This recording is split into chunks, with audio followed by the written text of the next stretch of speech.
Vedanta group रहेगा focus में, साथ ही हिंदुस्तान जिंक भी। अनिल अग्रवाल साहब ने साफ कहा है कि वो अपना कर्ज 2 साल में पूरा निपटा देंगे।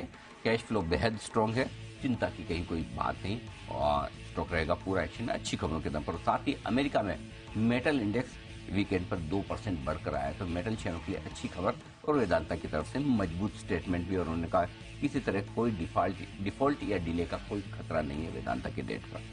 कमोडिटी स्टॉक्स ही फोकस में रहेंगे। ONGC, oil India, Reliance, MRPL, Chennai petrol जैसे काउंटर्स। विंडफॉल गेन्स टैक्स में बदलाव किए गए हैं। जो क्रूड ऑयल है उसके टैक्स को 50 रुपए प्रति टन बढ़ाया, तो उतना ज्यादा बढ़ाया नहीं है, बट डीजल की एक्सपोर्ट ड्यूटी को 3 रुपए लीटर से घटाकर सिर्फ 50 पैसे प्रति लीटर कर दिया है। एटीएफ पर स्पेशल एडिशनल एक्साइज ड्यूटी को भी खत्म कर दिया है, तो एक तरह से हल्की राहत ही आपको यहाँ पर आती हुई दिख सकती है। अदानी टोटल और अदानी पोर्ट, ये 2 स्टॉक रहेंगे सुर्खियों में। इकरा जानी मानी रेटिंग एजेंसीज की तरफ से उनकी रिपोर्ट आई, और उन्होंने जो इन दोनों ही कंपनियों के आउटलुक को घटाकर नेगेटिव किया है, और उसकी वजह ये बताई कि ग्रुप की तरफ से जो इनकी फाइनेंशियल फ्लेक्सिबिलिटी है, यानी कि पैसा जुटाने की जो आसानी थी, उस पर थोड़ा सा सवालिया निशान लग रहा है। इसके चलते उन्होंने रेटिंग आउटलुक नेगेटिव किया है।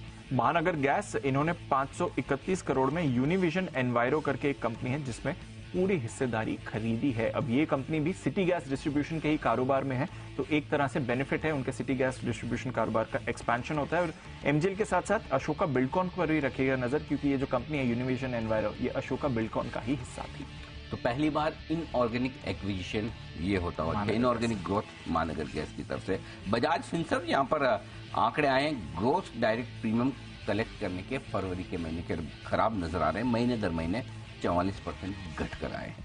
ज्वेलरी स्टॉक्स फोकस में रहेंगे। टाइटन कल्याण ज्वेलर्स स्पेशली, क्योंकि 1 अप्रैल से आप बिना हॉलमार्क वाले गोल्ड और गहने नहीं खरीद पाएंगे, तो जो ऑर्गेनाइज प्लेयर्स हैं, बड़े मार्केट प्लेयर्स हैं, उनको इसका फायदा होगा। सुमितोमो केमिकल्स, गुजरात प्रदूषण नियंत्रण बोर्ड ने इनकी भावनगर प्लांट पर अपना ऑपरेशन बंद करने के दिए हैं निर्देश। उन्होंने कुछ कंडीशन रखी है, उसे पूरा करना है, और ये कंडीशन इसलिए रखी है कि 25 फरवरी को भावनगर के इस प्लांट में लग गई थी आग, उसके बाद ये हुआ है एक्शन। एमसीएक्स पर भी रखिएगा नजर। हमारी एक्सक्लूसिव खबर आई है सूत्रों के हिसाब से कि एफपीआई के लिए कमोडिटी ट्रेडिंग पर जल्द सर्कुलर आ सकता है। इनफैक्ट इसी हफ्ते एक्सपेक्टेशन है कि सर्कुलर आ सकता है, और फिर कमोडिटी डेरिवेटिव्स में आप फॉरेन निवेशकों का भी हिस्सा आते हुए देखेंगे, तो वॉल्यूम्स के हिसाब से अच्छी खबर बन सकती है एमसीएक्स के लिए। मनापुरम जनरल फाइनेंस, इस स्टॉक पर रखिए नजर, जहां एसबीआई म्यूचुअल फंड ने की है करीबन 48 लाख शेयरों की खरीदारी 106 रुपए 60 पैसे के दाम पर। और 2 स्टॉक्स ब्रोकरेज एक्शन रहेगा। एक तो सीएलएसए ने ब्रिटानिया पर डाउनग्रेड किया है, अंडर परफॉर्म से सेल, टारगेट भी 4525 से घटाकर 4060 कर दिया है।